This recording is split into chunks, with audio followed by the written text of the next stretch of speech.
hindi kita marinig. Ganito yung gusto ko ride mga bro, is relax lang. Ang hirap lang dito pagka low RPM, pupugak-pugak. Gusto niya galit lagi.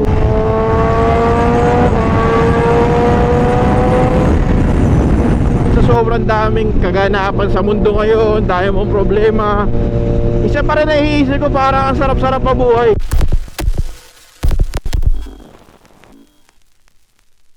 What is up, Brokey Sark here again. We are back with another video. Yes, we are back. So it's currently 7:32. Punta tayo ng Tagaytay. Sama natin yung mga tropa pips natin. Nagkayayaan lang bigla. Kape moto tayo. First time kong pupunta dun eh. I'm so sorry my dear neighbors.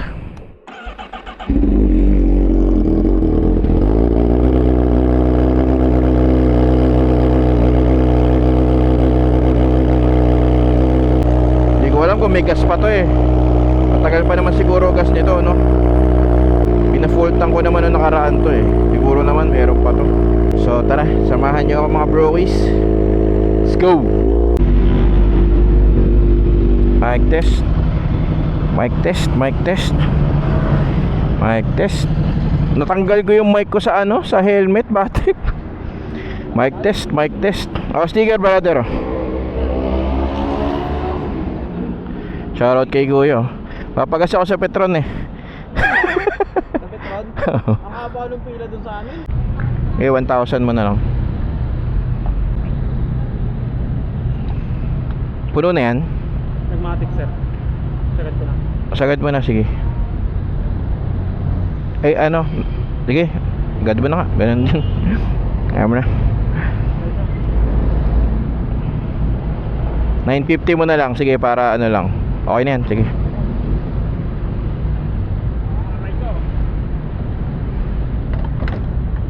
Wala kayong value order? Wala eh. Let's go sa go.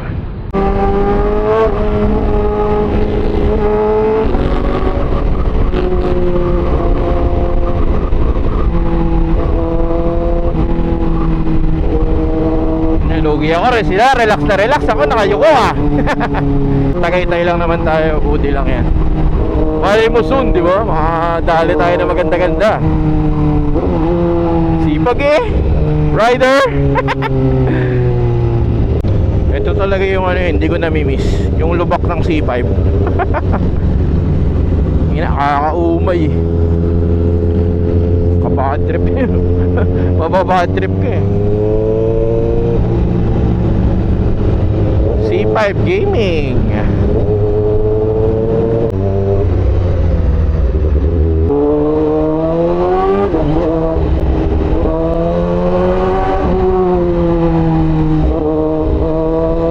Naiinita na ako.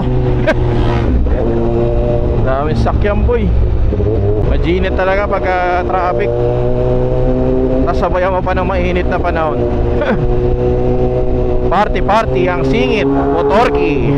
Okay, pa expressway na tayo mga brokies. Sana naman okay ang audio natin, no? Huling expressway natin, nag-index tayo after a very long time. Pucha, hindi gumana yung mic natin. Kaya nga. Pero sana ngayon okay. Sana i-load pa ba ako? Nagpa-load ako kanina eh. 600 pala. Ano? Kalak pa. Ha? Kalak. Kalax. Kalax daw, kalax. Ganito yung gusto ko ride mga bro, is relax lang. Hindi lang bagay yung bike natin sa relax eh. Ang hirap lang dito pagka low RPM, pupugak-pugak. Gusto niya galit lagi. Sabi ko nga, kasi nga pang race track siya, Torgi, ano ka ba naman? Kaya medyo nahihirapan ako pag ano, yung chill na ano ko eh, na nahihirapan ako doon sa motor. Nahihilo ko, gaganon kasi ako nang gaganon oh.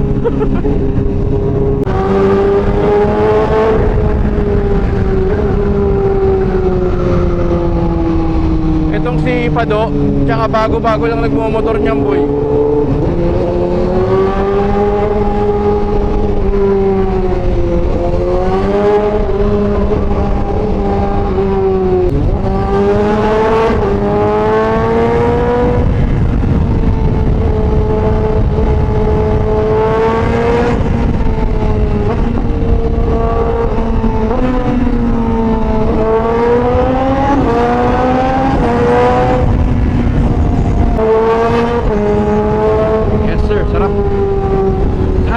stretching lang na onte.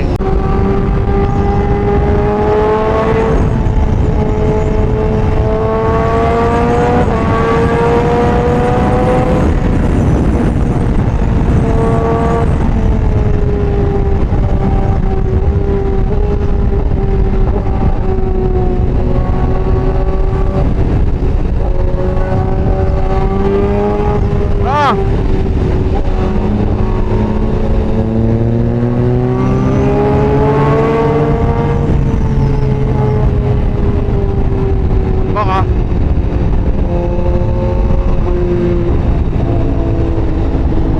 harap. Ayun na, may alon eh.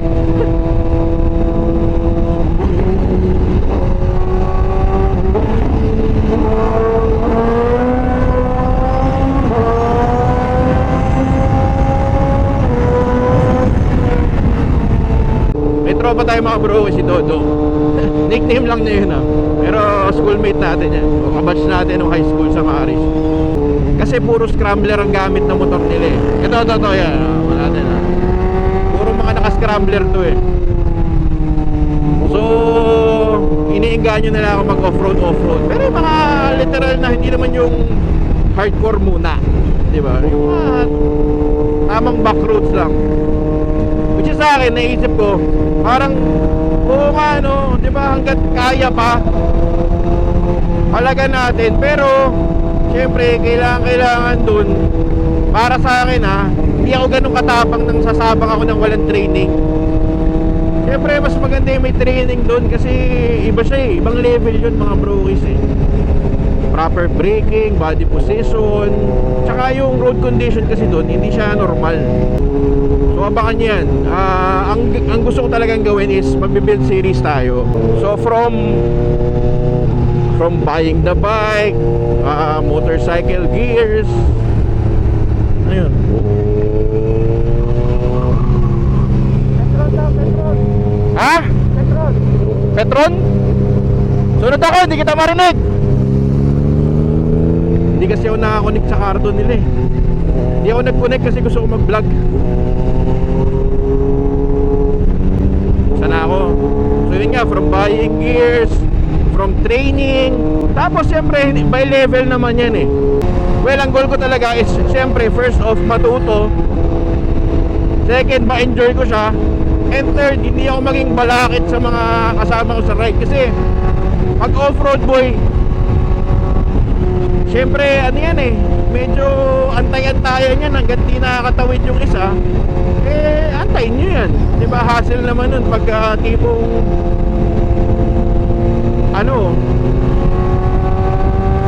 masakit ka sa grupo mo, di ba? Uma yun. Stop over kami. Nag-beep tong mga loko eh. So going back sa ating kwento, no, nung kinausap ko si Master Pau Toral, kung nag-off-road ka, malamang kilala mo yan. Mga Enduro Factory ata team nila, nakalimutan ko eh. Sinabi ko kung ano yung plano natin. Tawa nga siya kasi parang syempre mag-aaral pa daw ako. Sabi ko, ganun talaga. Delix yan sa totoo lang. Mahina mga bali-bali sa'yo dyan pagka mali-mali yung galaw mo. Si Master Pau kasi nagtuturo rin yun. So malamang siya na ang dadali sa atin ng turo, di ba? Magkakalaksa daw kami ng exit 6 kilometers away. Comment down mga bro is what you think of the plan kasi wala, para at least sa vlog natin ibang POV naman, di ba? Sarap sa mata nun. Sakasakali. What do you think? Kagandahan lang kasi sa gagawin natin, kung ikaw magsa-start ng gano'n, gusto mo mag-off-road, yung preparation from the bike, from the gears, and not just that, pati yung skill set mo, damay natin dyan. Saka mapupunta, gusto mong paturo, saan ba yung mga possible na track na pwede mong pag-aralan. Ganun yung gusto ko. Ganun yung gusto ko mangyari dun sa vlog. Siyempre, di ba? So let's see. Nakaka-excite pag matuloy ito, boy. Kasi another learning for us. Tapos masasamahan pa natin yung mga tropa natin. And definitely, may makikilala tayong mga bagong kaibigan. Yes, sir. Friendly yan. Ito kasi pag tinitingnan ko yung scrambler ni Dodong, ganda oh. Parang angas-angas na itsura. Actually si Waniko may ganyan din. Ewan ko kung pareho sila. Pero ewan ko, puging-pugi ako. Kung sakali kasi, ako gusto ko yung medyo subok na sa off-road eh. Marami ka namang pwedeng pagpilian sa totoo lang, no? In terms of bike. Gusto ko medyo kakaiba tayo dun pagka binuo natin yun. Malulupit na build series ba? Medyo diinan natin ng onte. Aerox ka diniinan natin. Yun na yung pa, big bike yun. Right?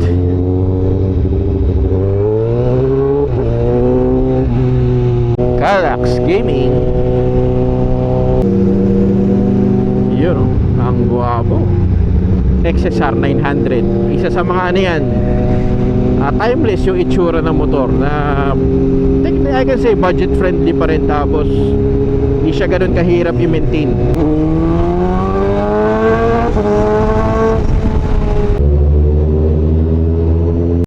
Para ngayon no, sa estado ng buhay natin, syempre di naman na tayo bumabata. Ang daming nangyayari sa mundo. Daming eksena eh. Minsan matutulala ka na lang, mapapatahimik ka, tapos meron ka biglang subukan ko kaya yun. Parang okay yun na.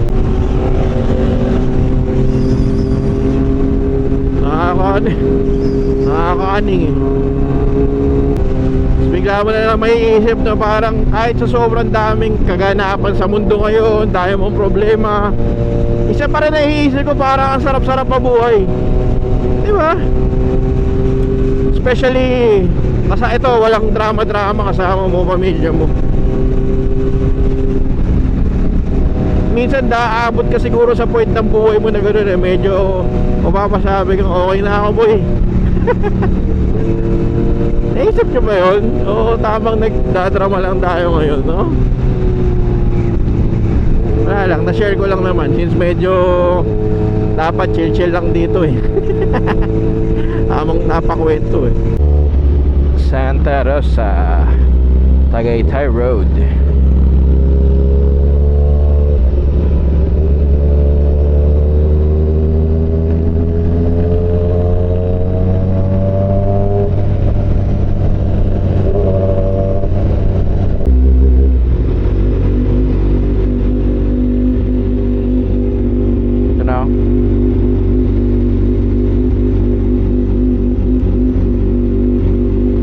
Accurate naman to, no?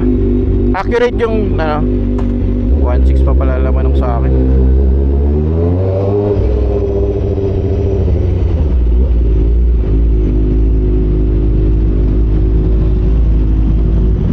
Let's go! Babe pa more.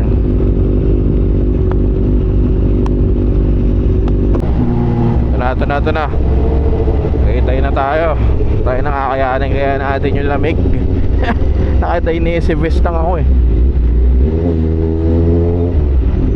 Kasi lintik yung init ngayon eh.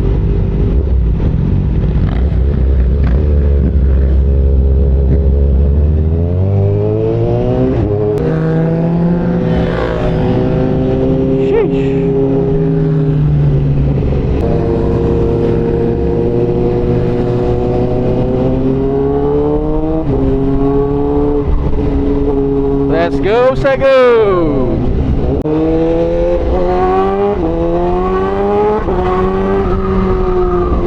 Lolo ko yung mic nung camera ko. Naka purple panda na mic tayo eh, nawawala-wala. Tas tutupak eh. Medyo malamig-lamig na ang simoy ng hangin. Pero sobrang tolerable. Kasi nga iba yung init ngayon, di ba? Kaya alam mo yung sakto-sakto lang yung lamig niya. Semi naka-aircon ka ng mild, parang ganun. Sarap. Masarap sa pakiramdam, hindi yung nakakabwisit na lamig. Wala pa siya dun sa nginig level. Tamang presko lang yan. Buti na lang, chill lang to mga to. Sana sa mga susunod na vlog natin, off-roading naman buhay, di ba?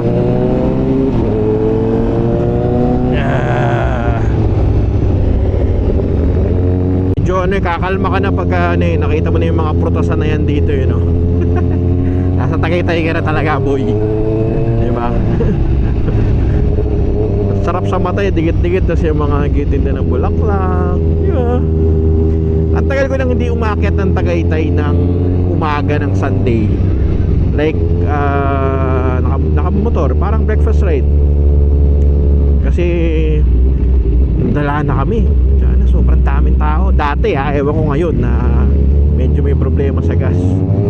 Pero before, tsaka nakakapagod ko eh. Papunta, pauwi. Pag inabit ka ng alas 8, medyo hassle na siya.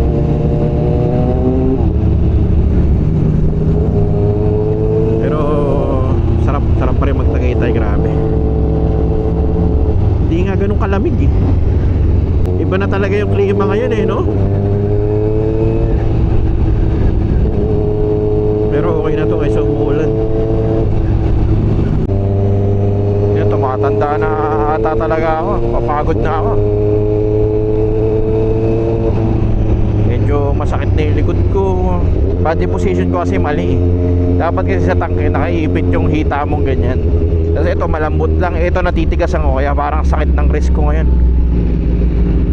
Pagod. Tagal ko kasing hindi nagbi-big bike ng medyo malayo-layo eh. Kaya yung muscle memory sabi ko nga nawawala, di ba?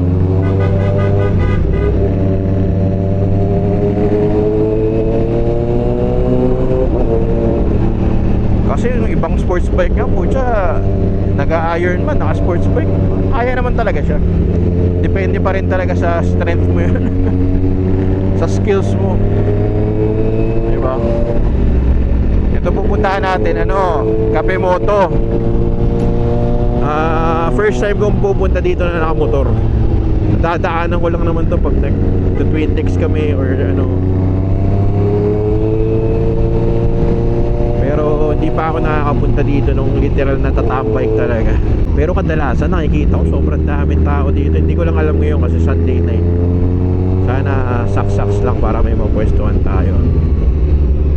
Tagaytay Starbucks. Katataas ng building Dito kami, nakapag-check-in kami dito sa Summit Ridge Tagaytay. Okay din dyan. Kita-kita mo yung Taal. Yung nakuha naming room Hindi ko alam kung dyan mismo pabook si Jandre or sa tao eh. Pero ano ba ito? Hindi naman ata, wala naman ata nakatira dyan eh, no? Parang hotel dyan. Correct me if I'm wrong Hindi ko sure eh.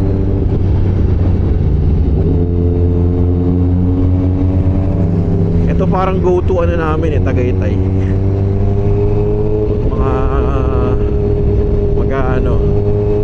Magre-relax ito kasi pinakamalapit eh. Sky Ranch. Ito naman sa Sky Ranch wala ka na masyadong magagawa. Sabi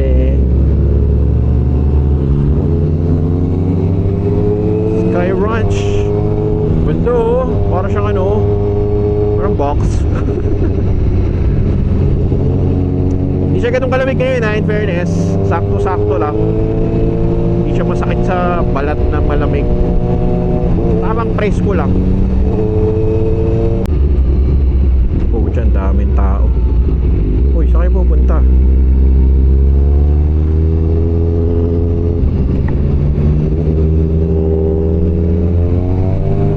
Saan tayo?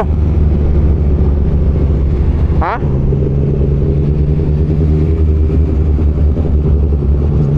May isa pa ba dito? Kakain.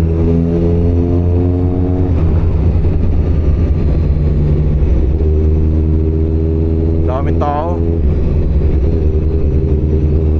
Chicha muna tayo, chicha. Kain muna kami mga broki. Sarap ng ganito. Tagaytay, tas hindi kasama ang pamilya, tas linggo ngayon. Mata! Sabi nga sa akin, Tagaytay kami. Wow. So mga brokies, tapos na kaming kumain dito sa ano. Eto, favorite na ni daddy dito, yung Merben. Kaso kapatid ko, gustong gusto ko makain dito sa ano. Saan yung mura boy, yung parang palengke? Mahogany. So tara, Kape Moto tayo, Kape Moto. Anli saging.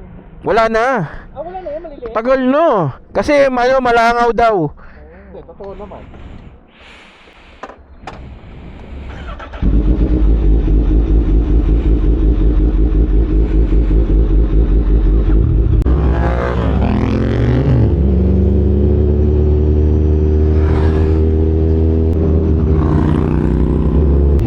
Quick stretching bago magkape moto.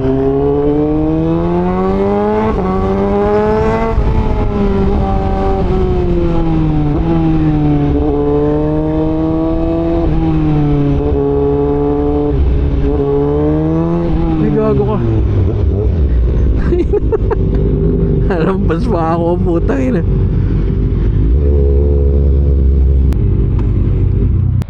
Sunday ngayon mga bro, sa 11 o'clock. Pucha, ang dami pa rin tao dito, solid ano. So nandito ngayon tayo mga bro sa Kape Moto. Kaso ano eh, medyo gusto ko sana parang ganito lang yun. Ito. Kaso dumating ganito eh. Mali yung na-order natin. Medyo sumasakit siya natin eh. May problema pagka ganito, medyo mapapabilis yung uwi natin boy. Diba?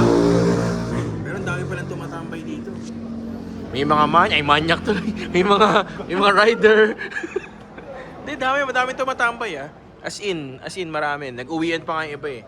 Kung titignan mo yung oras, 11:35 na. So, goodie, di ba? No. First time natin dito, so okay naman. Sobrang chill lang yung ride. Hindi ganun kalamig, ano? First time sa pare. Diba? Parang ano siya?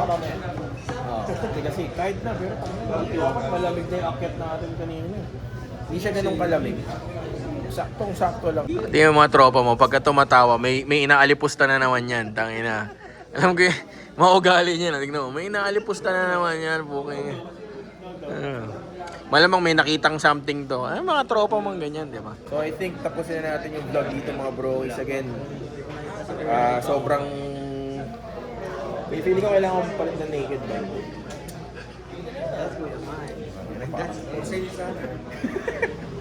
Tingnan nyo.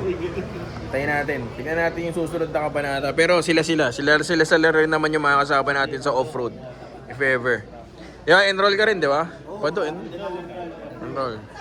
Oh, ito, off-road tayo pre sa ano. Off-road natin sa Timog. Sa Timog muna na. Off-road boy, off-road. Ito, ready na rin yun. Pero solid pala dito sa Kape Moto ha. Solid. Ganda. 24 hours pala. 24 hours, kaya pala. Kaya daming tumatambay eh.